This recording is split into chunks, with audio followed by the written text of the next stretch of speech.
Welcome back to Strange Table Fellows Unlimited, the interview show where we like to STF you for once and listen to the wise words of our wonderful guests. I'm your host, Zac, joined as always by my friend Adam. How's it going, man? It's going. It's a lovely Tuesday. It is a lovely Tuesday, and even more lovely because we are joined by not one, but four guests. What? Yeah, I know. I was surprised too. The Starfinder development team. The Starfinder development team is here, I should say. Welcome to Thurston Hillman, Jenny Jarzabski, Dustin Knight, and Jessica Catalan. Hey, hello, thank everyone. You guys so much. Hi. So for those of our listeners out there who may not be familiar, and because this is an audio medium, would you all maybe just introduce yourselves and, kind of what your role is in the Starfinder team? We'll start with Thurston. There we go. Okay. Otherwise, we're going to be like, you on the Zoom call, Thurston, but that's my only role here is to just kind of like push things along. It's good. Hi, my name's Thurston Hillman. I'm the managing creative director for the Starfinder team. My job is to herd all of the various cats and dogs and nanites that are involved in the Starfinder brand. And, most recently handling the Starfinder brand and like what our plans are for the future and all of that. So that is me. All right, Jenny? Yeah, I am Jenny Jarzabski. I am Starfinder's senior developer. Kind of similar to Thirsty, I and everyone in the team, we take part in creative discussions and we plan kind of the future. We are at our battle stations in these meetings. Our fearless leader does not have to go this alone. I typically have worked on adventure content in the past. So that is mostly of what I have done. Starting with organized play and then coming over to the Starfinder team to lead adventure paths. All right. Fantastic. And Dustin? My name is Dustin Knight. I am the Starfinder developer. I also get to participate in all the awesome creative talks that we have going on. And I tend to lean toward trying to tell all of our space cats and space dogs what they can and can't do. Okay, like rules development? Yeah, mechanics, rules. Okay, all right. Very good. Dustin does our math. He's really good at it. Somebody's going to do it. I just have a monitor here just for Excel. Fantastic. And Jessica? Yeah, my name is Jessica Catalan. I am the Starfinder Society developer here at Paizo. So I am tackling all of the Starfinder Society scenarios you'll see coming out. Planning the seasons for that, planning our overarching storylines, hiring all our authors, and on top of that, I'm also hanging out with the rest of the Starfinder team and helping out with all that crazy stuff we got going on right now. Right. Absolutely. Well, first of all, thank you all so much for being here again. It's really a pleasure to have you all. So we are here to talk about the big news, right? The announcement of Starfinder 2nd edition. So, it's a pretty big shift for Paizo and for the Starfinder brand, as you all are probably more acutely aware than anyone. But we know you're all excited to talk about it. So let's get into some of these hype questions, and then we'll get into some of these more commonly voiced concerns, if you will. So let's dive in, right? First thing, why a 2nd edition for Starfinder? Why now? Why do you all think that Starfinder is ready or needs a 2nd edition?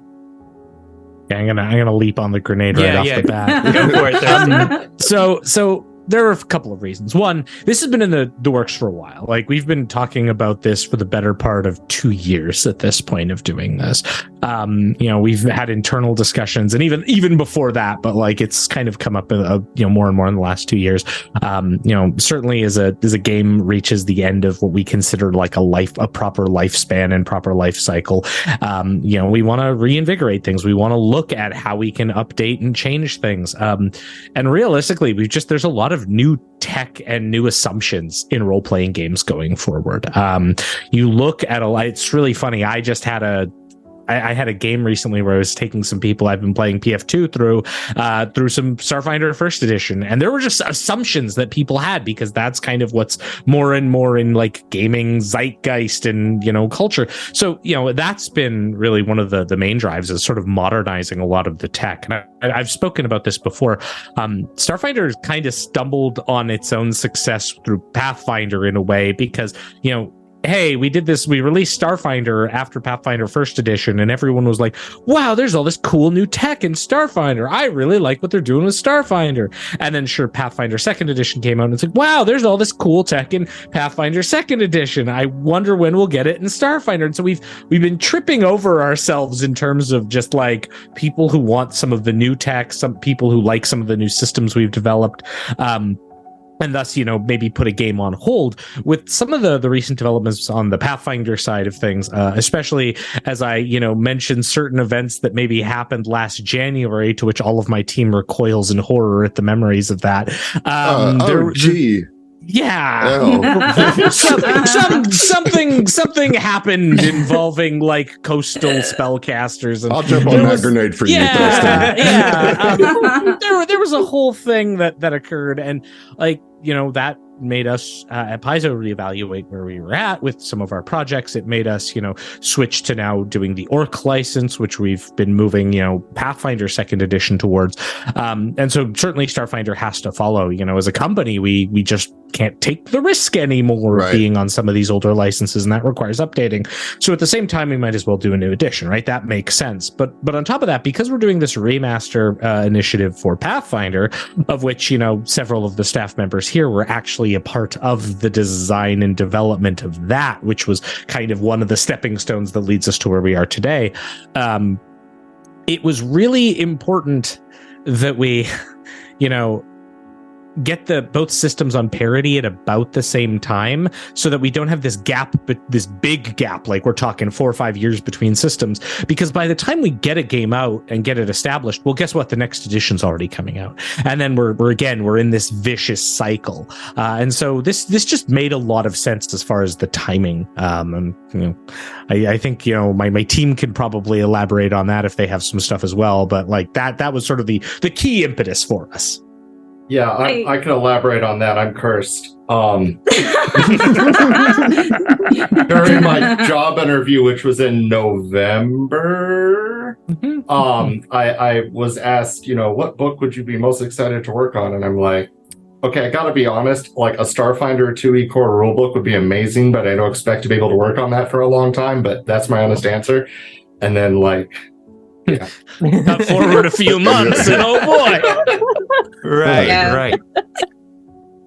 So did I mean, certainly you said that Starfinder 2e has been in development for the better part of 2 years. That's it's been on the table. It's been on the table. Let's like development and like, you know, being on the table and being planned and discussed for two very different things. Sure. But I mean, there's been talk of using the 3-action system, converting to Starfinder. I mean, that was like from the time 2e came out, everyone was like, exactly. So, but would you say that the debacle with these coastal spellcasters accelerated that development pace? Absolutely. Yeah, absolutely. But honestly, I think it's a positive because, you know, what Thirsty was explaining about how we really have been talking about this and wanting to do this for a while, but didn't have the resources. It's like, all right, yep, we got to press the accelerate button. We can, you know, dedicate resources to this. We're at a great point because Dustin and myself had been working on remaster with the rules and lore team, which was a great experience and got us really under the hood of like the PF2 rules. But I will also say that I just really think it's positive because a lot of times in Starfinder, if you notice, we still have creatures and lore from Pathfinder. I mean, it's the same multiverse as Pathfinder. It's just in space and in the future. So we have to set aside space in all of our books to have Pathfinder creatures that we just kind of, we change them a little bit, we modernize them, we make them fit with the Starfinder rules. But now we don't really have to do that going forward, because you can just give those creatures a gun now. So like that's kind of what we're creating, is just this ability for the home GM, but also for our adventure authors and our devs and designers to be able to do like kind of a plug and play thing where we don't have to reinvent the wheel for both settings, for both systems. We can truly just have, 2 different settings, 2 different games, but like one rules chassis that, unites both of them. And it's just, it's selfishly, it's so much easier on us, but I really think it's going to be great for the players and GMs too.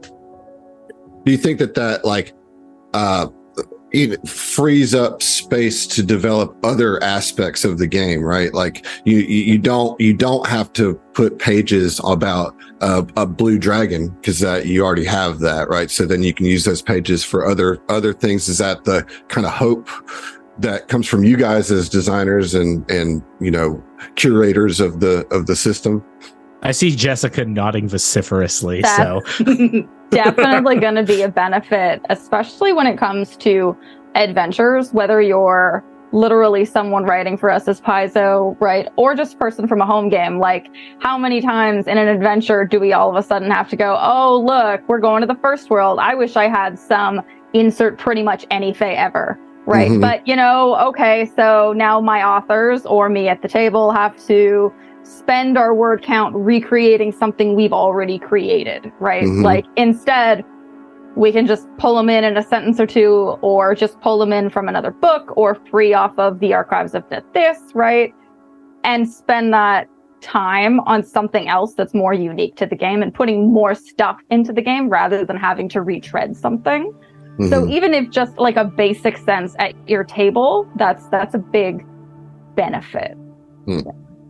Okay. So before we get into nuts and bolts, what each of you, what are you most excited about for Starfinder 2e? Do me last this time. Okay, all right. Jessica, let's take it back to you then. So I'm really excited to push our setting forward. Like to take a look at all the planets and the systems and the factions in our setting and wonder where they all are in the future, right? To consider all of the adventures we've already put out, all of our adventure paths, our modules, our society scenarios, all those little dangling plot hooks that we never have a chance to go pick up on, and just embrace all those events and bring them into our game's foundations, while kind of simultaneously launching us into something new, to see how it's changed the galaxy and the people in it. This is really a chance for us to pick what stories we want to tell going into this edition, what events we want to build to, what new dangers are there in Starfinder, what political powers are making their mark now, right? What villainy is on the rise, what are the new trends in technology and entertainment? Like, these are all questions that the whole team has had plenty of meetings about, and it has been incredibly rewarding to get to dig into that. Like, we have fun meetings and getting to spend just as much time considering the setting and the stories and the story implications of Starfinder, just as much as we do the mechanics that we're bringing in. Has just been really delightful. It's been a lot of fun.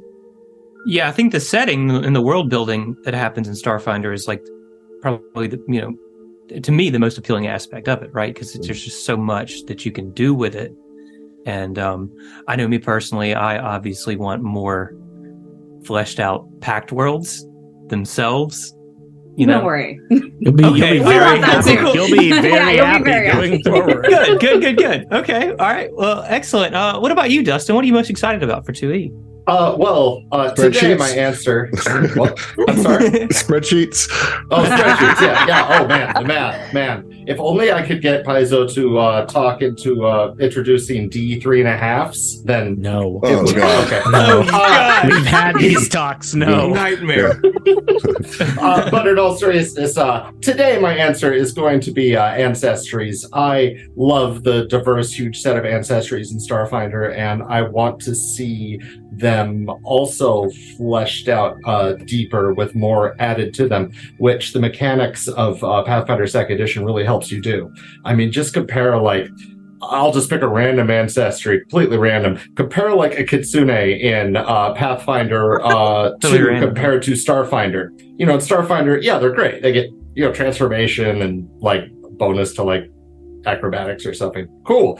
Whereas in PF2, they get all that plus all these feats give them access to stuff like Foxfire, turning it into a giant fox, illusion magic, all this cool stuff, which we kind of get in Starfinder through great books like Interstellar Species gives us, you know, additional feats and some more stuff. But having it baked right in the ancestry is going to make sure that all the species in the cantina kind of get their day in the sun and can diversify enough. So, like, you know, not every Kitsune or human or Pathra or whatever will come out the same, because you could all then specialize in your own unique way using these ancestry feats without having to take away from your class feats, your class abilities, all those kind of things. Well, Dustin, you bring up one of the concerns that I was going to throw at you later, but since we're talking about it now, I'm going to go ahead and throw this out there. So, as you said, the Cantina approach and the wide array, of different alien species that you could play was one of the hugest draws of Starfinder for a lot of people. And in the 2E system, those ancestries are much more in depth, as you alluded to. You know, one of the concerns is, well, how are they going to get 100 ancestries out using the 2E framework? You know, because that's a lot more work on y'all. We need a whole, you know, slate of feats for every ancestry. So you want to touch on that a little bit? Well, I mean, I'll dive this over to Thurston, but as I saw him put his hand up, but just as a quick response, you will note that we already will have, even without anything that we've announced, tons of ancestries because of the backwards compatibility. You could go ahead and play a Space Konrasu or a Space Leshy. Just take it from it's just right there already, right? Yeah. But Thurston, please. Yeah, a couple points on this, because this has come up a few times and I've seen it a lot. So there's certainly like a request from people of like, I want the Cantina feel. That's the best part of the Starfinder in a lot of cases. That's true. And Starfinder First Edition species have like a very small footprint relative to, say, the more in-depth stuff that we'll be seeing in Second Edition. And that has both benefits and flaws. A good example of this is like in the 1E footprint, there are some clear winners, we'll say, out of species that exist. And if you're wondering, but Thurston, how could you say something like this? Well, we have data that proves it. Like, we can see what ancestries people are playing through various good people. Shout outs to like Hero Lab and Hephaestus and a few other places who have been nice enough to maybe share some stuff with us. Yeah. Okay. So, you know, there are some clear winners that like, oh wow, if the math is higher, people gravitate to that. Shock and awe. Can you tell me like can you tell me who's the top third? I gotta know, man. Who's the most played? Is it human? I mean, okay, like there's some like mathematical digging that goes into this, right? Because like obviously like core books are like super high, but then once you get out of like the species that are in the core books, there's some of them that are like, this one has like very high on the curve, and I don't think it's because of their specific like, you know, gotcha mechanic. I think a lot of people like playing robots. I think a lot of people have read SROs and gone, wow, SROs are really good for a lot of reasons. Yeah. They're a lot safer in the world of Starfinder than a lot of, you know. And so I think, you know, there's one of the things Starfinder First Edition really did is that it set this wide berth of stuff. It threw all of the Legos out on the table. And there's a lot of Lego out there now. And part of what we're doing is taking a lot of that Lego and actually putting it together and building it in ways. So when we talk about ancestries, we want to make sure that like when you're playing an ancestry, you're not just going in with basically a bunch of stat modifiers and not having any attachment beyond that. Right. And that applies to like narrative, like, you know, talking about culture and history and all of those things. But it also applies to mechanics too, and providing very fun and unique mechanics. Some of the stuff we're doing with Ancestries is stuff we couldn't really bake in. Like, here, I'll give a spoiler on something we're doing. I know. Here it comes. You know, winged Sheeran is a thing we can do now, right? Okay. Like, there's some interesting and fun stuff that this system lets us do. And so for those people who are like worried, how are you going to get the Cantina feel? Well, yeah, the Cantina is going to be there, and we're going to be doing Ancestries in almost every product we do is our intent, really. Like, let's not kid ourselves. But we want to make sure that when we're providing those options, it's not just like us playing some math Sudoku and someone's found the right math Sudoku like number that is the best for their build. That's not what these should be about, right? Totally. Yeah. I mean, you should pick something that you like the flavor of, not necessarily. I don't like min-maxing an ancestry. I've never done that. I will min-max within my class so hard. Absolutely. But I'm going to choose what I want to play. It's a true statement. He will.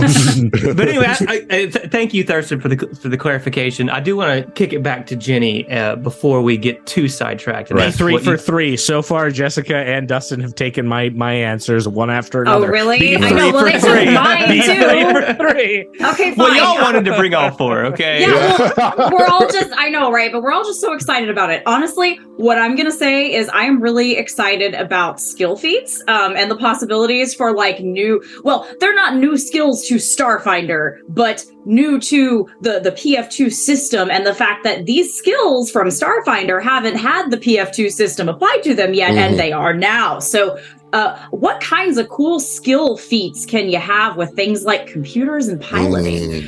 We've been planning a lot about that. We really want to showcase those 2 skills in particular in our game going forward. And I'm just really excited about that. I'm excited about some new skill feats and how we're going to kind of modernize like just the regular existing like Pathfinder skills that we're going to have. So it's going to be pretty cool because like we're just talking about, you know, how would this work with the infosphere? Like that's always what comes up when we talk about these things is like, can we have a skill feat where it's like, you know, you're just kind of surfing the internet and you find this like random forum and like, you know, we get into these fun conversations about that in our meetings, and I'm really looking forward to that. As a person. Yeah, you probably do. A lot of us do.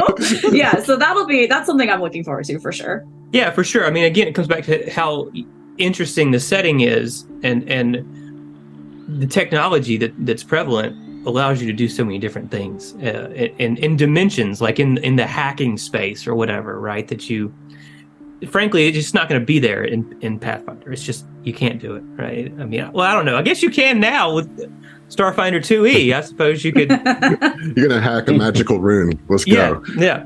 But yeah, absolutely. So, all right, Thurston, you got another one on deck for us that you're excited about? So I'm going to go with one I warned my team that they shouldn't like immediately jump on, but I'm going to jump on it since they took all of mine immediately.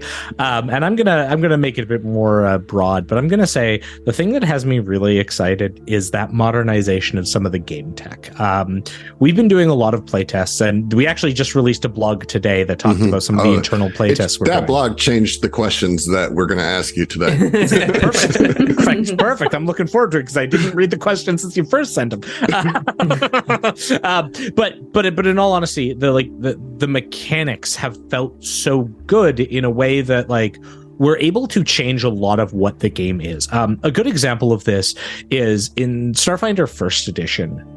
There was and honestly is to a degree a real problem of like melee being the best. Like, you know, you look at like your little azimuth laser pistol that you start with, and you're doing D4 damage. Yeehaw! If you are a Vesk who has spec'd into strength and is two-handing a Doshko, your bonus to damage is more than that. Maximum, right? Or if you took the armor storm and just have a fist that can knock out half a planet, you know, I have no experience with that. None. And then God help you if they crit. Yeah, right.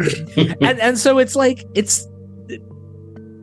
it gives us a chance to really look at the game, and then the mechanics have me excited because we're exploring a lot of new territory, and I'm gonna maybe go into something that might be a question for later, a commentary for later. But one of the things, is we've tried to veer away from some traditional tropes, like the soldier that we did the field test on is not the space fighter. The soldier is its own niche and it's exploring its own thing. The operative that we talked about in today's blog is not a space rogue in the traditional sense. Our game, spoiler alert, has a lot more of a focus on guns and how guns play into it, because that feels right for the game. We don't want to say that, you can't do some cool stuff in Melee. Trust me, you can, and we have in some of our play tests, as Jessica nods playing the soldier at one point who did have some Melee potential. But we're exploring different game states, and that's really exciting because it lets us redefine a lot of what is Starfinder, and on a broad scope for mechanics, and why that's really interesting is it does let us look at the game and see where do we want things to be. A bombshell that dropped in today's blog is that the precog is a specialization of witch warpers now. That's a bit of a difference. And here's a thing on that. I'm the person who designed the precog for first edition, and that was my idea. Because we can give better identities to some of these, look at how they've played out and how their identities exist, and make that work within the mechanics. And we're really excited to go on this journey, and this whole field test play test process is integral to that. It's not a buzzword when I repeatedly say this is the most open type of playtest Paizo's ever done, because really we want it to be. It definitely feels that way. I mean, let's talk about the playtest, right? Everyone might not be aware, but you have a pretty extended playtesting period for Starfinder 2, and you've already released one playtest, right? One field test, yeah. A field test. I was trying to blank on the word, yeah. And you have plans to release more. Can y'all kind of touch on what that schedule looks like? We aren't going to talk about the specific schedule. Okay. Yeah. Okay. What I'll say is we want these to be natural. We don't want to everyone to expect every month we're going to get one of these and right. blah, blah, blah. This is really us sort of, as we're going through this process, pulling the veil back on what we're doing. We're actually here. I can tell you, I'm currently this week approving field test number 2. So I'm going through some stuff on that. We're getting that ready for our editors and layout and all of that stuff. And we plan on doing more of these. Are they going to be on a set schedule? Not really. They're going to be kind of as we need them, as our team can work them in and get them out. And when we feel stuff is at a point where maybe, hey, we want to share this and get some feedback and see how things are. But remember, it's not even a traditional play test, right? Right. We haven't even got to the core play test, right? Yeah, this is just us showing stuff off, and it's giving us invaluable data and reactions, and that's great, but it's also a chance for us to show off and have people go, oh, the sky is falling, but they aren't quite seeing the full picture yet, and that's very intentional in some cases, because we want to gauge feedback on these. I'll let Dustin's working on field test number 2. He can't say what it's about, but he can talk about some of the insight he has, maybe as the process has been for creating one of those. It really helps you flesh out the what you're working on. There's a lot of little bits when you're developing that you might not write. That when you reach a point where you're pass it off to somebody else, you might not have everything in there as complete as you would see in a final product. And the field tests are a great opportunity to flesh out those portions that you don't necessarily need for an internal play test, to get things more prepared for what will need to be there for an external play test. So hopefully when we're getting closer to that external play test, we won't be oh yeah, that thing I wrote back in August is now going to need all this editing and extra work in there. No, it'll make that process feel a lot smoother, I think. Whose idea was the Skittermander Captain Guide? Because it's awesome.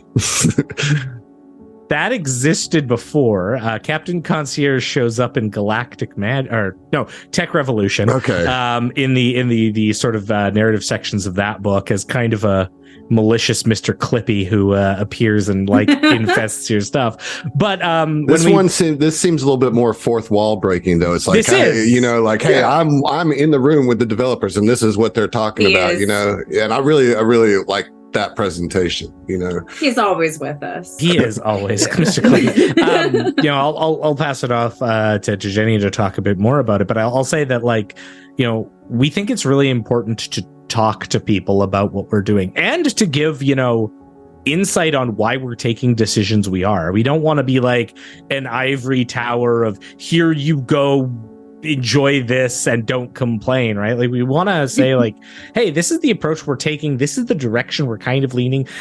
Even with that first field test, there are changes that have already come. Some of them we even knew when the field test was printed, and it was really cool for us to see stuff and be like, oh yeah, that. But actually, wait, Dustin has his hand up. Quick, Dustin. One little quick thing, I forgot this. One really great thing I love about the idea of the field test is that when you release a public play test, a lot of the initial reaction is it's helpful, it's great, but it could have gotten out of the way sooner so that we could get more into the nitty-gritty of things in the actual playtest. And I feel like the field tests are giving us that, because we're getting so much great feedback from our fans. We're using it, we love it. And that just means we'll get a whole nother round of feedback when the actual, more specific feedback when the actual playtest is released. Yeah, and I feel like people are always just like, what were the devs thinking? Like, what were they thinking? It's like, well, we'll tell you what we were thinking. You can see little it. Scamander, Yeah, Captain Concierge just got you covered. And it's just like, you know, we know people are going, like, everyone's going to have different reactions. And as Dustin said, let's get the big reactions that maybe aren't as helpful for us, like actually fine tuning and making design decisions going forward. Let's get that out of the way. Like, let everybody have their moment.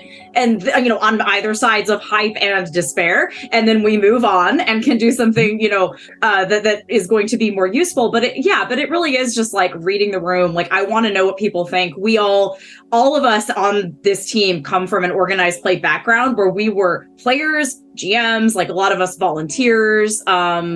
Three of us directed the program at one time. Right, yeah, three of us actually are alumni of that program, like on staff. And so we really do care about the play experience at the table and at conventions and like what everybody out there is thinking and talking about. Like, we're curious about it. And I remember that when I was not a Paizo staffer, I would be curious about it too. When I'd hear people say things like, well, what were they thinking about this? Or like, well, this is what I would have done. And sometimes it's annoying to hear those takes, but at the same time, it's interesting because I remember being that person and like, let's just let that person in, like, let them see a little bit, you know, behind the proverbial curtain of what we're thinking and talking about on staff. Yeah. And there are so few companies that are willing to share their process and then kind of have a dialogue with you know, their fans, their players, ongoing about that. And I certainly appreciate that. I think that's fantastic. Transparency can make something that seemed like a controversial decision make so much more sense when you actually have an explanation of like, what were the devs thinking, right? Like, well, this is what we were thinking. You know, you can disagree with it, but at least we have a rationale, right? And sometimes you get some way out of left field stuff from certain other companies who, again, will remain nameless, and you have no idea where this came from, right? So I can say I certainly appreciate that, and I imagine that most of the players for Starfinder appreciate that. Most of them. There's a couple who are still really angry. Sure, at man, us. but you can't win them all, man. What can you do? You know, what can you do? Well, and one more thing before I pass it to Jessica, if she has anything to add, or if y'all have another question. I also think questions. That perfect. Well, we might have answers. But at Paizo, we are making games. It is games and art made by humans. And one of the great things about buying a product that is made 100% by real humans is that you can talk to those humans and interact with them, and they're not a chatbot or something. So we just feel like in this changing world that we live in, having access to the actual people that are making things within reason. Right. Sure. Right. I don't need, I'm not trying to get into like, what did you have for dinner when you made this decision or anything like that. Yeah. What is your diet to produce these decisions? Really bad. Playlist. Hold on. Yeah. Jessica, do you have anything to to tack onto this? Is there anything that you were dying to get in? But I know that we're allowed. So First of all, I love your spunk, Jenny. This is an ongoing trend I'm noticing. No, just to say that, like, I have always enjoyed as a fan getting to see and be a part of the playtest process, and getting to be on this side of that this time around and really be a part of trying to go that extra mile to show where we're at, what's going on, sharing playtest stories, sharing class snippets right before we're even quite, maybe they're not quite where we're ready to go, but you know what, we want to share it anyway. Getting to talk about this so much earlier than we otherwise would be able to, all that has been just a blast, and I'm really proud of what we've put out and what we're going to put out and where we can all go together with that. Awesome. Stuff we have not shown. Oh, well, I mean, there's tons of stuff you haven't shown. You know, we're still very early into this. Yeah. But it does take, I think, some bravery to be as transparent, you know, as you are with something that's still in the works. Like, this is not finished, right? This is an ongoing playtest, and I appreciate that bravery from you all. That does take courage for sure, because you're, as you mentioned, Thirsty, you're not going to please everybody, and you are going to get some degree of negative feedback on that, and you know, being willing to change is hard, man. Yeah, for sure. For sure. So, can we talk about the blog for a second that came out today? Oh, right. So initially, when you announced it, you said that you introduced 4 iconics and thus 4 classes that will be in the core. And today you just kind of snuck in that you guys were playing with 2 other classes, the Witch Warper and the Operative. Can we presume that to mean that this is part of our core class? This is our core class lineup then? We've not announced our full core class lineup, and you know, we could be testing things for other things. That's part of what this process is about. Fair enough. We're so early in the process right now. Like, a class could change in this book, right? Like that's kind of where we're at here. We're that early, as my staff is like, don't you dare change any classes on us now, Elman. I've been working for 2 years on this now. but like, you know, are we going to confirm it? No, what we're going to say is that we're playtesting those classes right now. Fair enough. You know, we might have some blogs down the line that lock some stuff in. You know, certainly we've seen some blogs that have had some cool, amazing concept art by our own Kent Hamilton for some of those new iconics. And presumably, if we have new iconics or updated iconics, that means those classes will be in the core rule book. Right. Well, you can't blame us for trying to squeeze out a little more information. Oh, absolutely not. If you're like can you confirm? I'm like, I'm not confirming one way or another. Right. Yeah. But you knew what you were doing when you dropped surprised. that blog. You knew what you were doing when you dropped that blog today. Absolutely. Absolutely. Yeah. So, Starfinder 2E tentatively sometime 2025, right? We're just somewhere in that ballpark. But final like release of the core rules. Yeah. When it comes out, will there be, can you even discuss a single core rule book, or will we see something similar like with Pathfinder Remastered, where you have a player core, a GM core, and a monster core? I suspect that might look the same, but maybe we'd call it Alien Core. Right.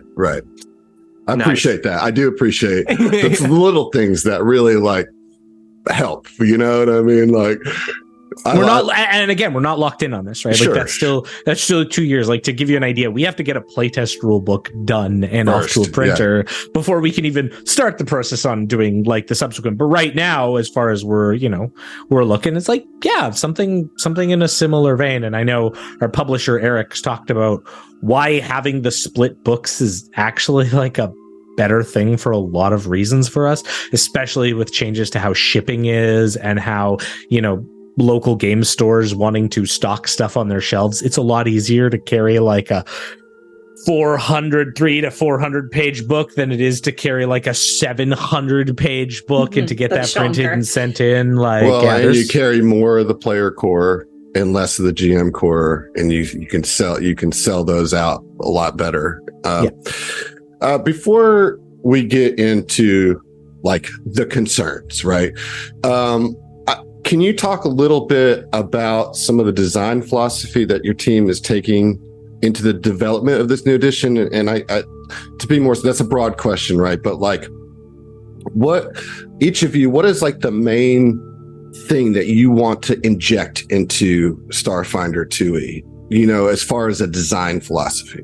And we're going to start with you this time, Thurston, and go back the other way. Wow. So, yeah. On the spot. You're gonna come at me. It's funny because our team has actually been talking a lot about design philosophy and what's important to us in the game, and that there are a couple of things that are important from a design philosophy when we go into it. I'm going to bury the lead on like a question I know you had like buried in there because it's come up a lot, and I'm just going to tackle it head on as part of this question because it fits. One of our design philosophy that's really strong is this game is still its own game, and it's not an expansion for Pathfinder 2. We're using the Pathfinder 2 engine because there's a lot of cool mechanical stuff in that engine that really helps us out and is game tech that we want to use, but we're still our own game. I've talked about this a bit in other interviews. Like, our meta state is very, very, very different than the typical meta state of a Pathfinder game. And this is something we can get into in more in-depth questions. But, when we're talking, like, we've done playtests. A good example is, in the blog I posted today, at one point in that series of firefights we had a gunfight that was happening 10 feet apart from the players and the enemies as they were shooting over a log and taking cover and shooting and taking cover. And while this is going on, Jessica's character is off to the side taking shots at over 200 feet away with a sniper rifle to keep the enemy snipers that are firing. That is something that you don't see as much in a Pathfinder game, right? In like a Pathfinder game, that meta state exists of, oh, hey, we're going to kick open the door of the dungeon that we're all hoping is at least 20 by 20 feet. Otherwise, it's going to be hard to fit in that room. Yeah. And we're going to close to melee and we're going to beat the crap out of each other, right? Like that's how that game state exists. One of the, like, a couple of the things in Starfinder from what we're finding is that there's just a lot of different ways of doing things, maneuvering, taking cover, hiding behind doors, closing doors, like all that sort of stuff that can just make the game feel very different. And that also applies to some of our rules mechanics as well. So as a design philosophy that I'll end with, because I'm hitting a few of them, but it all factors together on like, this is its own game, is like how we're going to approach ancestries is going to be different. You'll notice that in Pathfinder 2e, they don't have like natural flying ancestries. We will. You will pick an ancestry and you will be able to perfectly fly with that ancestry. Because in our game, the expectation is almost every character has this magical spell called gun that they can cast. And when they cast gun, they can hit something that flies. Mm-hmm. And that allows us to design the game in a different way, but keep that engine the same. Gotcha. There. That's my answer. Bam. That's good. You did kind of jump ahead, but I appreciate the answer. That was very good. Jenny? First thing, +1 to everything Thirsty said, obviously. From an adventure Raises standpoint, in the mail. Thank you. Good. Anyway, so like something Jessica and I have talked about too in the team meetings is like how our adventure design can support that. And so, things like maybe in the future we're not going to always have 5-foot squares, or we're just going to have bigger maps, and that's going to support the fact that you can do things like shoot, you can cast gun, as Thurston said so eloquently, so things like having cover, having like bigger areas to fight in, that has like cover and hard corners for you to pop in and out of, and just kind of like following those different assumptions. We also talked about like elevation in maps and how we could do that if possible, or how we could code that into a scenario or like an AP or module.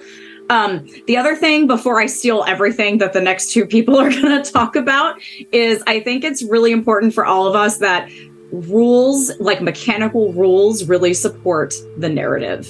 And that we, instead of just, adding, making your modifiers bigger all the time, and only that you will have like bespoke and cool cinematic actions that your character gets to do, whether they're getting them through an ancestry feat, like being a winged Shirin and being able to fly around, later on, like Thirsty spoiled, or others that might fly in our core book that I won't spoil anyway. So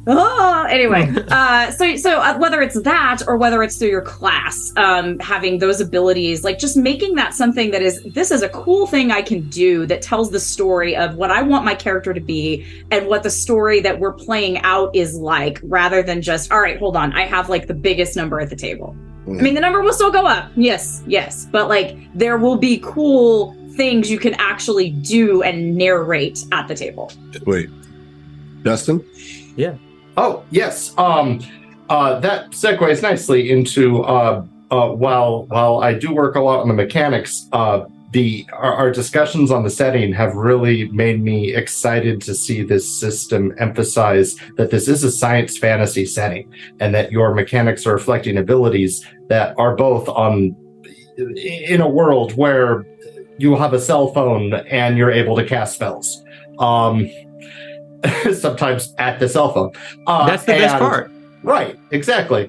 And that also means we get to explore this great solid foundational system in a setting in which there's downtime activities other than maintain farm for 90% of the population.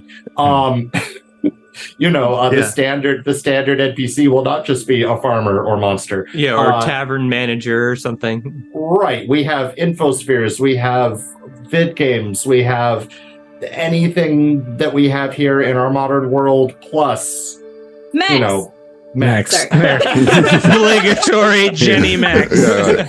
Right. How far in did we get before she said it? Right. Longer than I thought. Yeah. So you'll get to be a farmer with a mech, with a giant tractor. No. You could do, a lot of great storytelling with that and have a lot of great bespoke abilities, archetypes, feats, spells, whatever, that reflect the fact that, yes, you are probably playing an adventure, but there's more to the world than that, and you get to bring that, what you were, what you want to be, what you trained to be, what you are, into the every mode of play. Awesome. And Jessica? Very good. Jessica. Yeah, so we're all fans of Starfinder. Mega fans, if you will.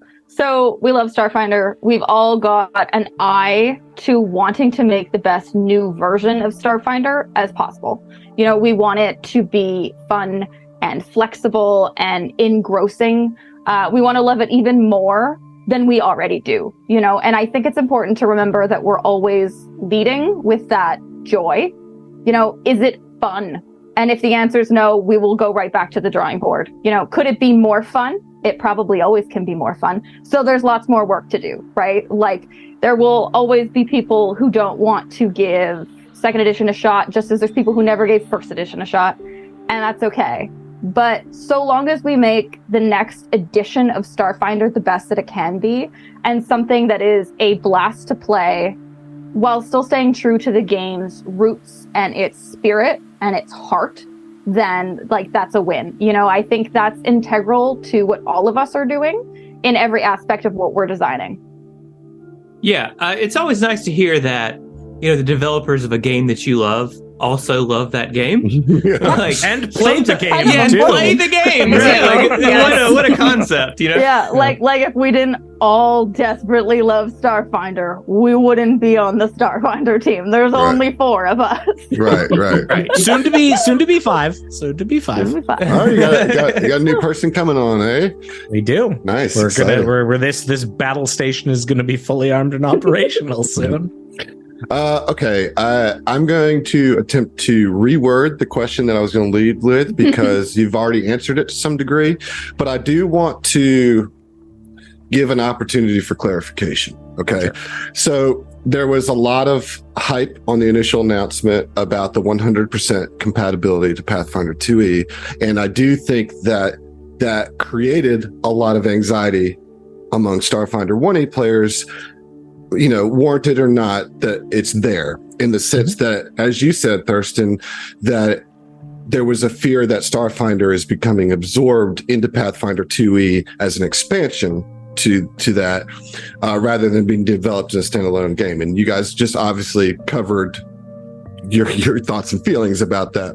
But the simple question first: will you be required to use any Pathfinder 2e books to play Starfinder 2e?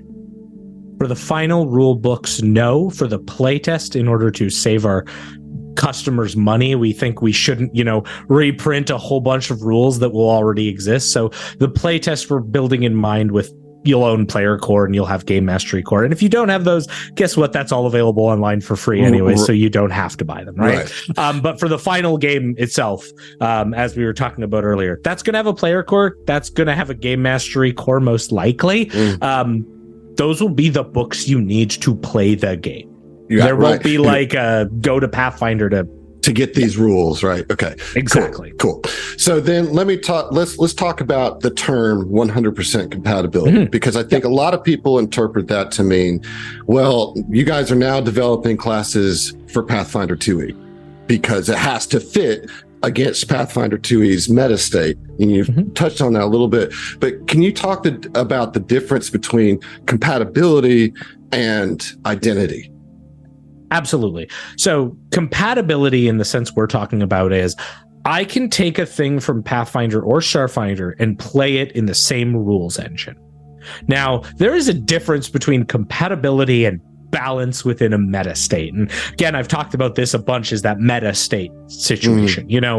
If you take the Starfinder guns and bring them into Pathfinder, that's going to create a bit of a problem, because those guns don't require you to reload after every shot. There are certain situations where it's like, this is kind of a bit tricky to balance. And we trust, if you're bringing this stuff into your Pathfinder game as GM, you're going to understand what that meta state is, and vice versa. If you're bringing like a fighter who wants to go all in with Doshkos into, a Starfinder game, note that the games aren't being developed with that in mind. We're like, when we're developing SF2, we're developing it with those classes and like that equipment and all of that ecosystem in mind.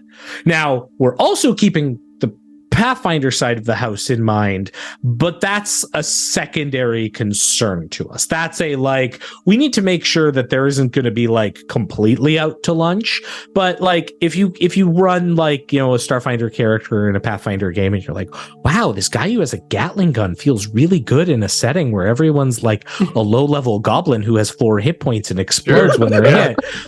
That's how it's gonna, like, that might feel weird, right? But that's kind of how it should, right? Like it should. To a degree. And as a GM, it's your job to balance across how you want to have those things work and, build the campaign. In a sense, it's like how the rarity system works in Pathfinder 2nd edition, right? Like there are certain things that can change the style and type of a game that you have if you bring them in. Bringing Starfinder stuff into your Pathfinder game is going to be the same. Now, I'm going to bury the lead on our next blog of playtesting. We ran a playtest shortly after the one that we just posted about today, where we decided we would have a gunslinger and an operative in the same party to see how that played out.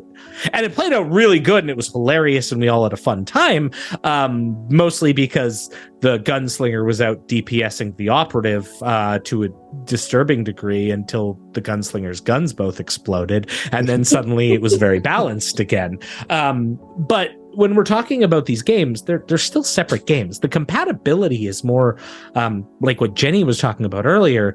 It's a chance for us and Jessica as well, not to reprint stuff in books that we've already talked about 100 times, and like have to, because we have our own bespoke system, do the 80th rendition of what elves are, right? Like that's going to free up some of that space for us to do cool things. And possibly in the future, if say we wanted to do a book where it's like, hey, here's 4 new pages of fighter feats based on Starfinder tech, we could do that. Gotcha. It sounds... No, go ahead, Dustin. If you only play Starfinder, you might want to just think of Pathfinder 2e as the preliminary beta test for Starfinder 2.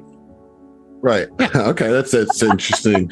It sounds to me that it's less about being able to take a gunslinger and throw him into Starfinder, or take an operative and throw him into Pathfinder, than it is to just, if you understand how to play Pathfinder 2, you can jump into a Starfinder 2 game without the kind of steep learning curve that comes with an entirely new system. Mhm. Absolutely. You're just gonna have to learn how to play new classes and play with a couple new skills, basically. So it's just gonna be new material, but you will that player would have a base knowledge set that would help them easily grok that in a way Right. that would be fun rather than stressful.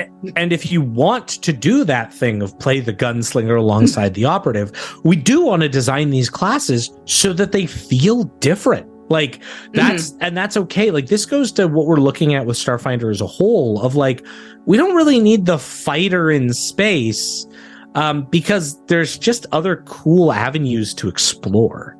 Mhm. Like we can do things that are different. We don't need to just upgrade, I am person with two-hand hitty stick in space. We can do some different approaches to that and have it be uniquely Starfinder, but also play well against those other classes that already exist. Yeah, as you guys have released more and more information and done interviews and the blog posts and particularly with the first field test, it feels less like it's 100% compatible with Pathfinder and more like it's embracing a 2E core engine like it's not about being compatible with Pathfinder as much as it is about being compatible with Paizo's core system.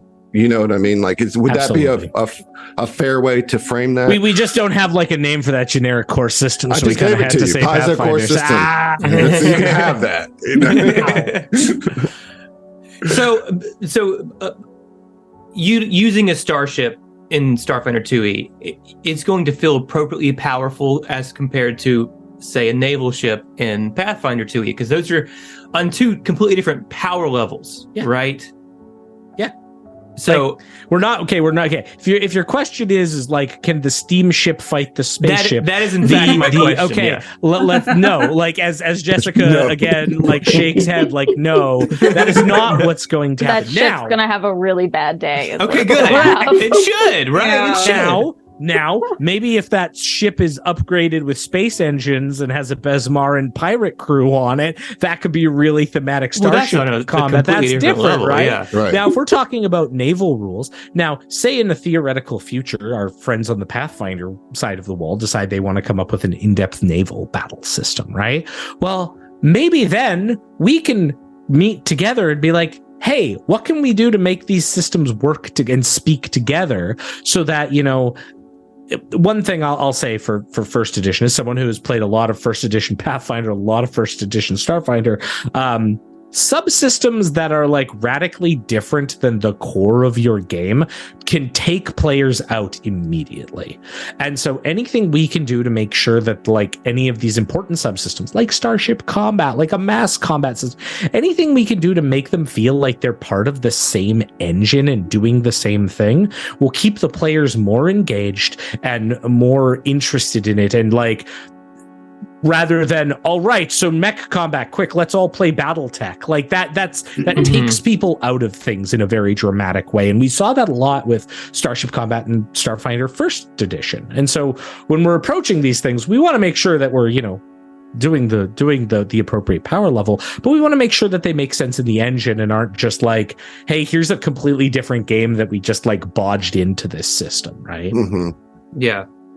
Well, we are still a little ways out from Starfinder 2E, but I do appreciate you all taking this time to talk with us about your design philosophy and the direction that Starfinder 2E is headed, because that's certainly important. And we're really grateful for that. But we still got, we got a couple more years left in Starfinder 1E. We still got some gas in the tank, right? So let's talk about some of the things that are coming to, I guess now it's Starfinder 1E, So we've got Starfinder Enhanced coming soon, right? We're allegedly going to get a ton of new options for players. So there's no allegedly about it. It's like 190 pages. I don't want to pages. presume. I haven't read it. 190 pages. Wait, here. Can y'all talk a little Oh, bit wait, he's got about a some of copy. these things that Look, he's are got a coming copy. out in Look at Starfinder this. Enhanced? Look at this pretty book I have here. Yeah, what do you, You want can to just know? you can just email me that PDF real quick, Thurston, Yeah. and then we'll talk about it. Pick a page number between like 100 and 192. Go. 48. 48? I love this. I get to do this now. They let me bring this home. Okay, what do we want to know about mechanic level 10 or 14 mechanic tricks? 48. So page 48 has level 10 and level 14 mechanic tricks. We know that. Add that to your rubric, everybody. Yeah, book is spoiled. But what are you excited about players getting their hands on with Starfinder Enhanced? I'm going to let Dustin and Jessica handle this one. Either who wants to go first? I'll go first. Okay. So Starfinder Enhanced is very much a love letter to Starfinder. Like, it is us taking a look at the entirety of Starfinder and just really saying, what does this game need going forward? What do we want it to have? What improvements can we make for better within the framework of the Starfinder system, right? Like, by now, we've all been playing a really long time, right? No, not too long, but like 4 or 5 years for sure, though. since it came out, right? Yeah. I was right there. I've been playing, right? Like, we all have experiences where, you know, we've learned from the game, just like with any game on launch, right? There's always a learning curve and those things you spot.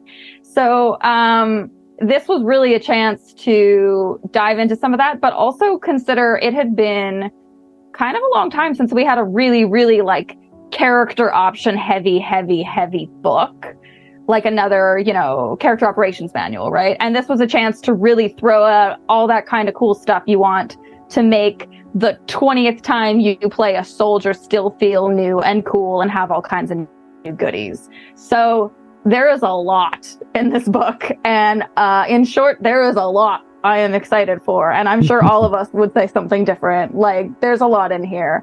I am excited to see new options for all the classes. I'm excited to see the new enhanced versions of a couple of those classes. The Witch Warper especially is one of my very favorite classes thematically, and I am so excited for everyone to see the new enhanced version. I want you all to unleash that infinite worlds like crazy for me. There's so many feats, like nearly 100 new feats. Wow. Which is awesome. There's archetypes, there's themes, there's spells, gear, pets. I always love pets.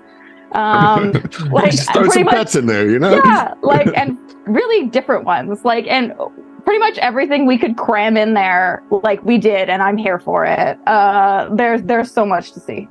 This is just this is a big grab bag of features. Mm-hmm. Yes, all aimed at players, and obviously that means it's just as useful for GMs. Certainly.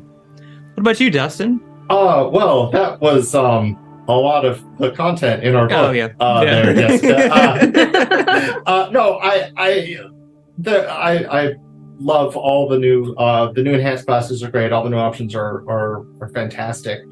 There's some excellent feats that really get stuff that while I was building characters, I was like, before I, was hired by Paizo and able to read this, I always thought to myself, I wish there was a little something for this. Oh, there it is. Enhanced has kind of filled out all the missing niches that I could think of. It's fantastic like that. And if I had to give a theme to Enhanced, other than the Enhanced classes, it would probably be resolve points. There's so many cool ways to use resolve points in this book. Every class, every character is going to find new uses for resolve points in this book, and that's always really fun. That's something that I have harped on, I feel like constantly, is how Resolve is this resource that some classes and certain, subclasses, right? Certain specs of classes get to utilize very early on. And then some classes don't see any use for Resolve. Yep. I play a Star Shaman Mystic in our primary game, and I think level 15 is the first time that I actually got used the Resolve for something other than a short rest. I eventually took an alternate class feature and got the enhanced healing touch, or is it healing touch? The one that lets me just spam, lay on hands basically, and that was really nice. And now I feel as a character that I've got lots of great tools to use with Resolve, but it took so long to get there. Well, and don't remember the biohacker who had absolutely no way to do anything with Resolve, and then we had the audacity in COM to suggest you take extra Resolve as a fee for the biohacker, which was like part of the reason that this whole topic came up internally, because we're like, no, we need more things for everyone to play with Resolve. Yeah, from a GM perspective, when I'm looking at all my players sitting around the table at level 18 with like 17 resolve points, I'm like, well, okay, so they're invincible. You know what I mean? Like, especially the ones that aren't spending it. You know what I mean? And not that I'm out to like kill them, but that just like kind of subconscious knowledge that, well, I can go down because I've got plenty of resolve, and I'm not going to spend that resolve on anything, right? Right, and risk versus reward. There needs to be a decision-making process. Right? That's what makes it interesting. So and there's 2 pages of, oh boy, you're going to spend these points. Long story short, I we're want to crit on a 19. Thank you very much. Yeah, absolutely. Jenny, is there anything that hasn't been covered that you're looking forward to putting in players' hands? I think they covered it pretty well. They covered it pretty extensively. I'm excited. I'm also very excited about the Witch Warper, because as a story that Thirsty and will often tell, I was in the original group that may have been responsible for breaking the Witch Warper in the play test. And it's such a cool concept. It's such a great class, but it definitely could use some tuning, and it gets it. So nice. It is going to be like, honestly, this is for all of you folks who are not coming over to SF2 no matter what we do, and it's for people who just want to keep playing SF1 even, and like have both games, or just you're looking for something to do for the next 2 years before we start like really putting out content. So did the development of this book influence any of your designs into the 2E or vice versa? We get this question a bunch, especially related to like, is this a stealth playtest? And you'll notice I have repeatedly said that, like on shows, that no, this is not like some stealth playtest for 2nd edition, because it wasn't. This was never designed for us to be testing out like, oh, let's see how this thing might work. Like people got that with narrative Starship Combat. No, this book was always intended as a book that is a love letter and an improvement to Starfinder 1st edition. This is not us like testing the waters or doing a bunch of like Pathfinder Unchained style stuff. No, this is just more tools for your toolbox. Awesome. Yeah, it sounds like you're just shoring up the system of Starfinder 1E. You want to have the best possible version of the system locked in, right? Absolutely. Before you actually come out with a whole new edition, right? Let's clean this one up, polish it, send it out to the world. Yeah. Okay, so let's talk about some of the APs that are coming up, right? We do have two new APs in Starfinder 1E coming up. The Anthology of Scoured Stars. Is there anything that y'all want to touch on that? I mean, I feel like most people know what Scoured Stars is, but for anybody who doesn't, what is Scoured Stars? It's my baby. It's actually the thing I started with at Paizo when I started working at Paizo. Was I did the I was the Starfinder Society developer, Jessica's position right now, when I started, and I started off with the first season of Starfinder Society Organized Play, which is the year of the Scoured Stars. It actually spanned 2 years because Starfinder exploded and we decided we had a really big storyline we wanted to tell, and we did so. And then we put together, all these subsequent stories, but everyone has kept coming. Actually, it was probably the thing I heard most at Gen Con was people would come up and be like, first of all, we sold a lot of Starfinder 1st edition at Gen Con, like a lot. Yeah. We were really worried we were going to announce a new edition, and then if anything, it got more people excited about 1st edition because there's 2 years, right? Sure. So now it's like y'all beat out Star Wars, right? Like as far as sale, like I saw some infograph circulating around about like the most bought. I think it was maybe tickets. I think it was tickets for games, tables, but that says a lot about what people are interested in. And, I just thought that was really cool to see like Starfinder so high up on the list there. Oh yeah, well, we have such a robust organized play program, and Right. it was really cool for us because like Jenny and I were at the show, and we were like we walked in there being like, "Okay, we'll announce the new edition, and maybe everyone will abandon first edition, and we've shot ourselves in the foot for the next 2 years." We actually never really thought that, but it turned out to be like this great upswing for Starfinder. We had people who were like, "Oh, the game's alive. There's big stuff in the plans for the game. I can get involved now because there's 2 years to get involved." Right? Mhm. Like, Yeah. it's not like if we announce it 6 months before and suddenly all of our sales drop off and it's like a terrible 6 months. It's no, like people have time to get invested in this game, right? Mhm. So Scoured Stars takes that first year of organized play, condenses it down into 12 adventures, and basically runs you through that all the way up to, I think you end it at 16th level. So it goes first to 16th level in like 75-ish hours of play, and we know this because we have the data to prove that it Right. can be done. And it's like, first of all, it's probably one of the most gorgeous books we've ever put together, and I'm like not saying that because In terms of Covers so artwork and good. stuff. in terms of artwork, Kyle Hunter just did a amazing job of the layout. Each of the 12 adventures, these were all organized play scenarios, so we got to go in and add more artwork to all of these. Each of the adventures gets a half-page illustration that acts as kind of a chapter opener for it. So there's just all of this gorgeous artwork. I think I posted recently, I think there's like 10 new pieces of artwork for the Jin Souls, which are these iconic enemies that show up in it. We've got like 4 pages of handouts for players. Like, there's a whole bunch of back matter in here that talks New about, stuff. new stuff. Jenny wrote like a new playable species for like, I don't know, space mermaids. Yeah, Something that yeah. only got name dropped in one of the scenarios I wrote that was in there. That we're like, you know what? Let's just bring it home. All the other ones have been standing out, except for this one. Yeah, Jenny name dropped like 5 species in this adventure she wrote in like season 1, and over the course of all of Starfinder, we've hit on all of them, and then we got to this book and we're like, there is one we haven't done yet. And so it's like one of the few like bits of playable player stuff in there, but we put it in there, darn it.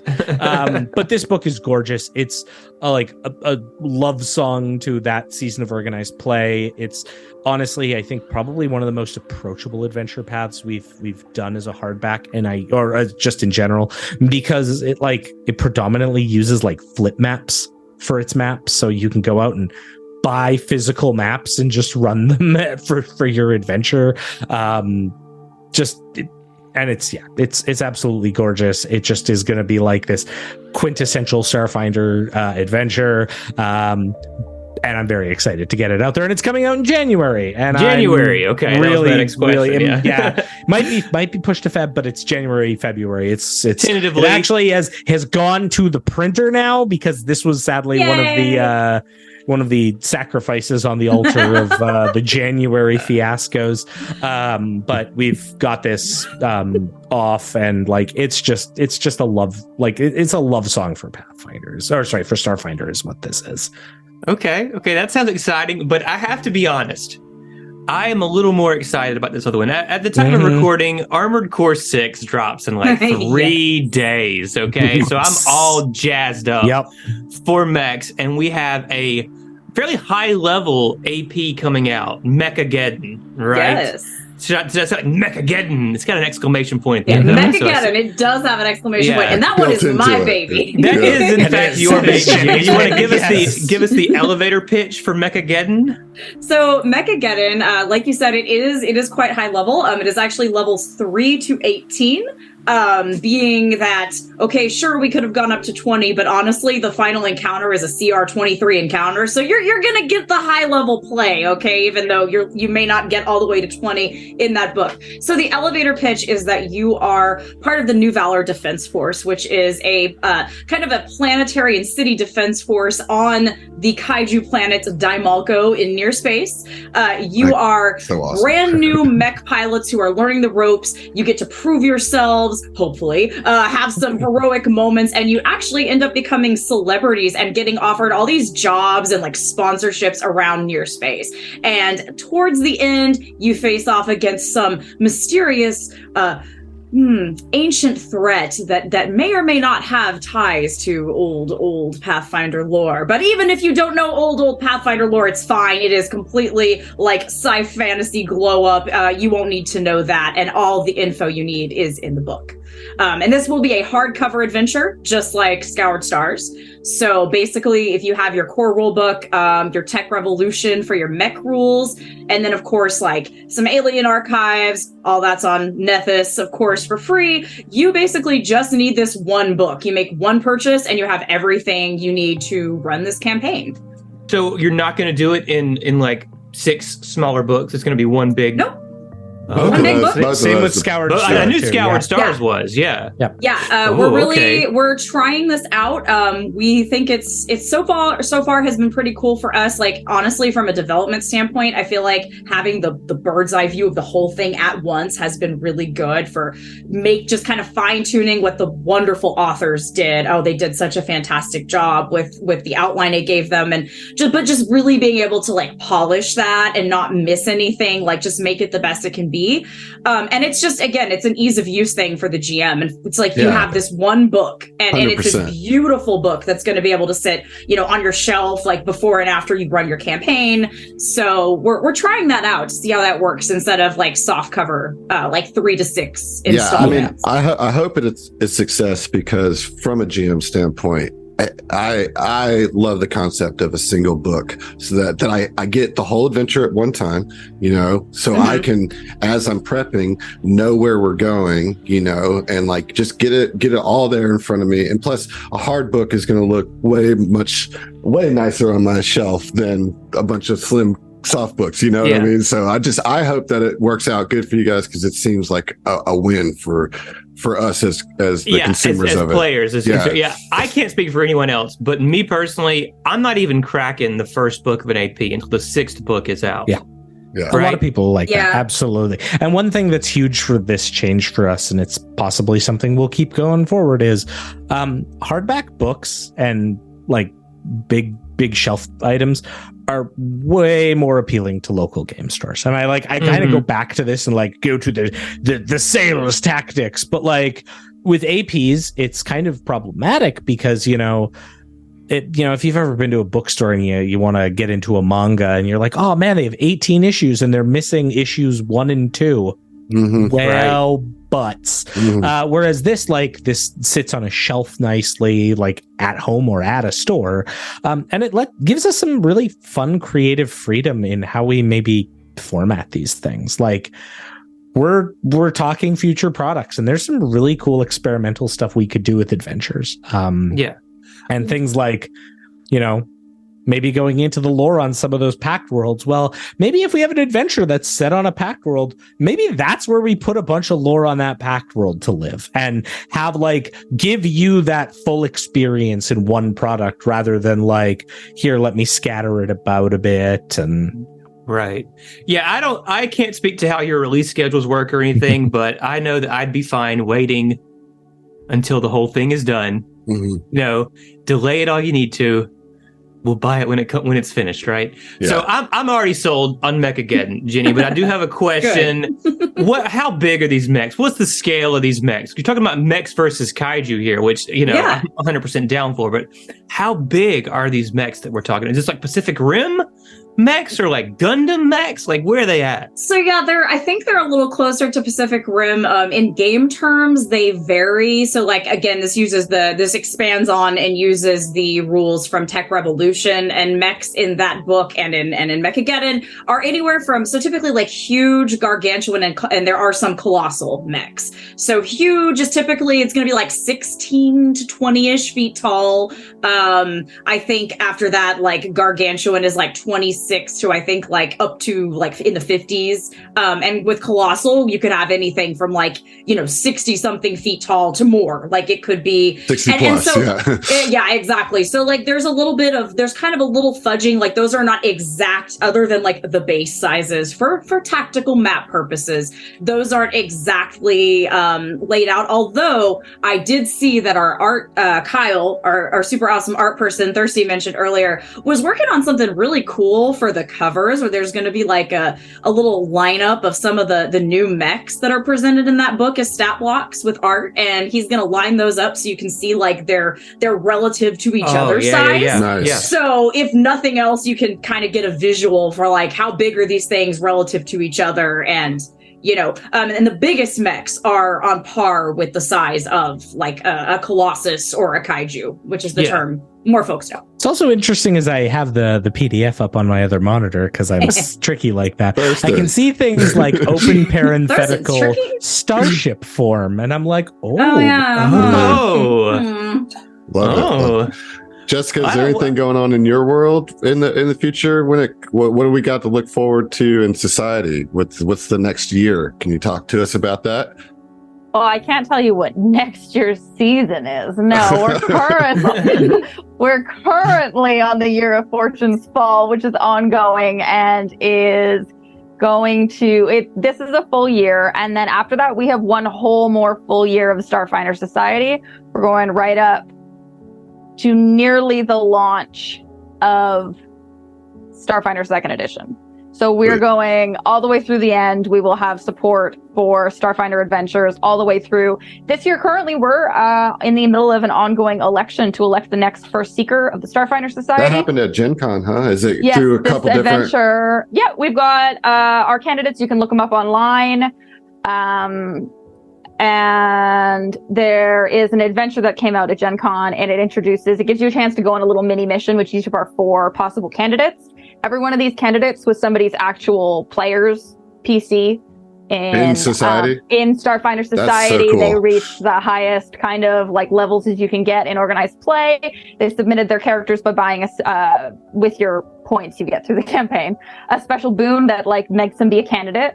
And internally, we got to go through all of those people who submitted, narrow it down, try to figure out what are 4 great candidates who are totally different from each other, but any of whom could carry us through into the next season of Starfinder Society. And not only that, beyond that, into 2nd Edition, because whoever we elect, it's still the first Seeker for 2nd Edition. Yeah. We're putting them in a They'll book. get art in the core rule book and everything, that's right? That's so cool. That's such a cool integration of players into the lore. I just love that so much. That's a really big part of organized play, right? Is we have most adventures have a little thing for your GM to fill at the end on reporting conditions. Did you do X thing? Did you kill or befriend X person? Did the person get away with this thing, right? There's always like little things for them to keep, and we keep track of that internally, and that informs where we go next. Like, if there's a chance X villain survived and majority of people who have played it check the box that says they survived, well, they survived, and that's where I'm running with that next, right? Gotcha. So do you have break glass in case of X, Y, or Z or anything like that? Well, gotta be a little open. Yeah. Ready to run with whatever might happen, right? Because that's an important part of it, right? It's a living campaign in that sense. Now, I know technically all of our setting, right, is a living campaign, right? If we have put out adventures and adventure paths, when it comes time to push forward, we'll consider what happened, right? Like that happened. Right. But for Starfinder Society, we get that data quick, and we're already implementing it by the time, 6 months down the road, a year down the road, right? Well, we got our book printed in that time. We're already turning around, hey, they did this awesome thing, so now where do we go from there, right? And so it's really nice, especially when it comes to our first Seeker election, to get to acknowledge all the awesome characters that we got sent and put out some really different ones. And now not only are these 4 totally different characters, who are not my creation, who are somebody else's babies, right, coming out there to give us different places they can lead us going forward, right? They each have different objectives and different goals and different values, but they also are interested in different things.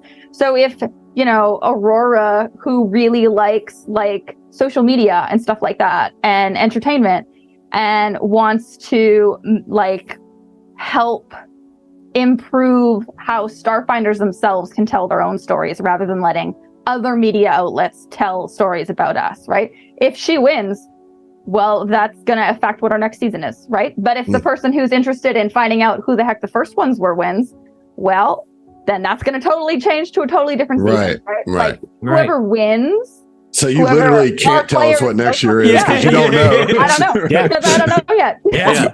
Right, and that voting is all by our fans. Like if you go online to our website, you can read up on all four. We have amazing little campaign flyers for each of them. Yes. You can just print and look at. They all look awesome. They're so nice. good. With little campaign slogans and stuff. They're just great. And after voting, then I will know who wins and very frantically go, okay, where do we go from here? Right? right. Yeah. Well, And it's exciting this year for sure. Sweet. yeah, awesome. I've never played any Society, but there's so much that happens in Society that sounds so interesting, and I hope that I get a chance to do that before. I know we got 2 years, and maybe I'll catch you on a con or something, for some Society games. But Starfinder 1E has had a really good run. Obviously, it's my favorite game system I've ever played. I love it. You've all said that you love it, right? So I'm curious, each of you, what is your favorite Starfinder 1E adventure that you've read or played, and what is your favorite class in the system as it is now? Let's start with Dustin. Yeah, there you go. Oh, all right. My favorite adventure that I've read is probably Drift Hackers. I'm a big sucker for I don't know how much this spoils it, come to think of it, but I'm a big sucker for the themes of that AP. I was just saying, maybe we should add a caveat to this that we do play some of these adventures, and that is definitely next on our agenda to do the drift one. So. And as for playing, my favorite campaign of all time in any system ever is probably a home game. It's Teenage Wasteland, GM by Alexander Agunas. It's been going on for about 3 years now, and we play like teenagers in space going on adventures. We do that. We do that too. It's really fun to do that. It's been incredible, awesome. The role play between sessions has been great. The whole thing's been fantastic. The Devourer did just eat our existence, but whatever. Yeah, sometimes that happens, It happens. Yeah. What about class? Yeah. Oh, class. Probably the class I played in that game. Probably Mystic. It has such great role playing opportunities for bringing together the party, and I really appreciate that. Absolutely. Yeah, absolutely. It worked out that Dustin did the first draft of the Mystic for second edition. Yeah, sounds like that. Right. I'm holding you to a high standard, Dustin. You should. Thank you. I want my class to be good. Sitting 2E, okay? It's so, all right. It's so good now. It's so good. Fantastic. What about you, Jenny? Favorite adventure, favorite class? That's not Mechageddon. Okay, dang it. I can't say Mechageddon. It's great, though. So I think probably Starfinder Society #1, I think it's number 115, Star Sugar Heart Love is gonna always forever be my favorite, by Eleanor Farron. Amazing adventure. Shout out to Eleanor, we love you. Yes. Wonderful adventure, and we love Strawberry Machine Cake. So thanks, Eleanor, for bringing them to Starfinder. We've got plans for them, and we've got some really cool plans for I don't know, maybe some merch for them sometime. Oh, I don't know. Oh, neat. Something could happen there. So that I would also say that probably the best home game I was ever in was one that old Thurston here was GMing for us, for some friends of mine and I, that went on for quite a few years. Punch and Crawl, which led into another game, Death of Virtue. And my favorort class is, it's probably an operative. I mean, they're totally balanced. Power gamer. Totally balanced. Operators would be cool if they could do anything in the skills department, but I know, but unfortunately, I'm sorry, I have to leave this call. I gotta walk my goldfish, man. Yeah. Okay. What about you, Jessica? Same question. So a lot of my favorite adventures are Starfinder Society scenarios. Number 1-3, one of the very first ones we did, Yesterday's Truth by Jason Keeley, was just amazing. It's wonderful. Play it if you haven't. 114, like Jenny said, Star Sugar Heart Love is the best. I'm sorry. No arguments. It's not allowed. It's so good. 109, Live Exploration Extreme, where you're going on a... Yes, you're going on a weird dungeon delve into a weird complex inside a moon, and also they're recording you for reality TV.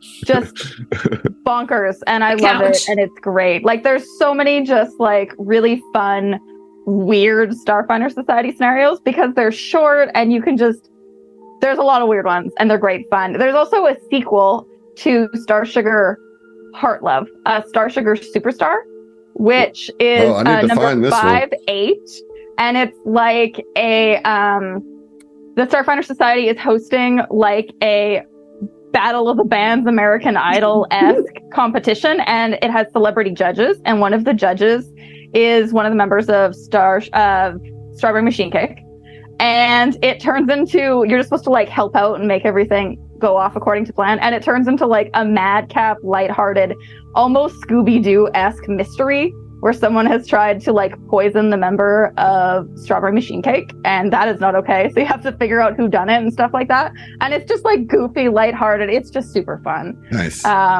Yes. And then for longer form adventures, I really enjoyed the Driftdackers AP. Nice. It does a lot of fun stuff with the drift prices. It's fun to go to Illuvion.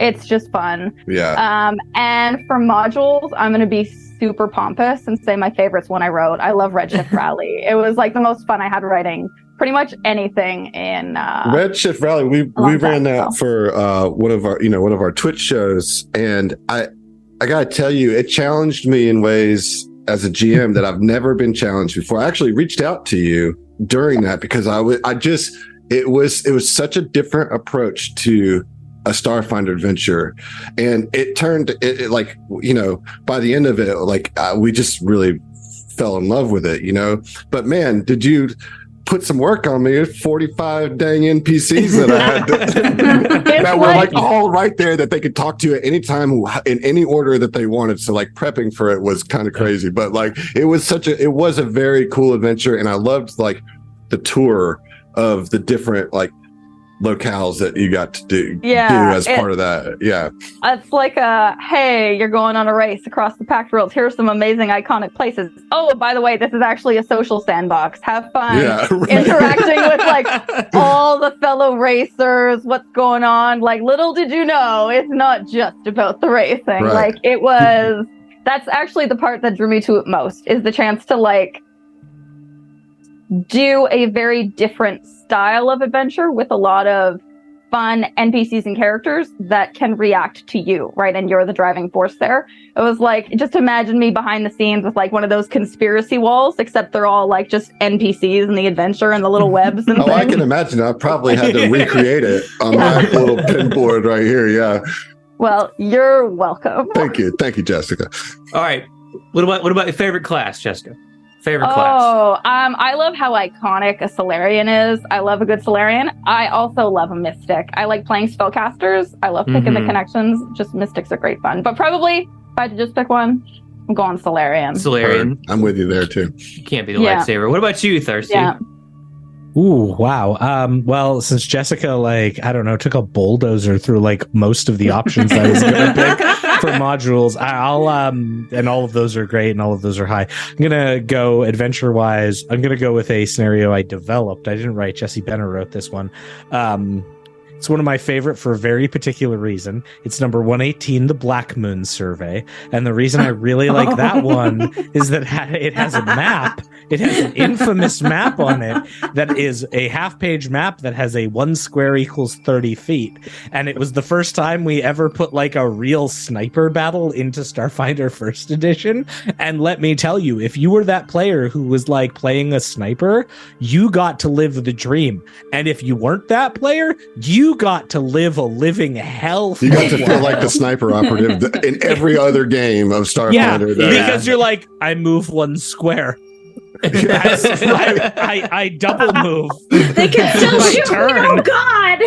Yeah. Oh, and like the comments, I hold that in high regard, because like it kind of actually comes back to like some of the approaches we're taking with second edition, right? Like we want to establish that this game is a bit different and showcase like how it can be different in some of those things, like ranged combat being, pretty important in our game. But on top of that, I guess if I had to pick some other options, long form campaign, I'm going to also be a bit self-aggrandizing and say that the 2 campaigns, Punch and Crawl and Death of Virtue, which I ran with Jess and friends, is like kind of my hallmark of Starfinder and what I ran for it. If you got Ports of Call, there's a lovely poster map in the back of it, and that poster map has a section of space that's like one of like, I don't know, like 4 sections of space that gets like a little cutout called Casmerg's Absurdity that's been mentioned offhandedly once. And that like from the start of Starfinder was kind of this little playground I started building there. And now, since no one stopped me and I'm managing creative director, well, I can do whatever I want, and I can put it into our maps and do cool stuff with it. So that was super fun and exciting, and I've really enjoyed that. As far as classes go, I'm gonna say I'm really enjoying the 2nd edition soldier right now, but I know you're actually going for 1st edition. I am. As much as I love the precog that I wrote, I think I'm not gonna pick that one. I love it, but I'm actually gonna go in Camp Solarian, because I think Solarian is such an iconic class, and it's ironic because I just finished the pass on the Solarian for 2E for one of our upcoming playtests, and I'm very excited to see how that pans out. Cool. Oh, I think we all are. Yeah, for sure. It's got a lot of the themes people love, and maybe not some of the cruft people didn't love, and that's the hope. So. Yeah, right. Naturally, yes, absolutely. Well, we have taken up enough of your time already, and thank you again for joining us. Truly. Real quick, can y'all, if you want to shout out your socials or anything, like where people can find you, if they were so inclined, or where people can't find you, if that's what you're give them somebody else's Twitter handle or something so they can go bother them. We're all so quiet. I'll start. There we go. Again, I'm Jenny Jarzabski, senior developer for Starfinder. You can find me on most social media as Space Princess J, just the letter J. I think Twitter, Blue Sky. I think Twitch. Sometimes I stream, not much, but sometimes. No promises. Okay. All right. Dustin? Dustin Knight, Starfinder developer. You could find me as Kitsune Warlock on most social media. Wait a second. You said Kitsune wasn't intentional. You bamboozled us.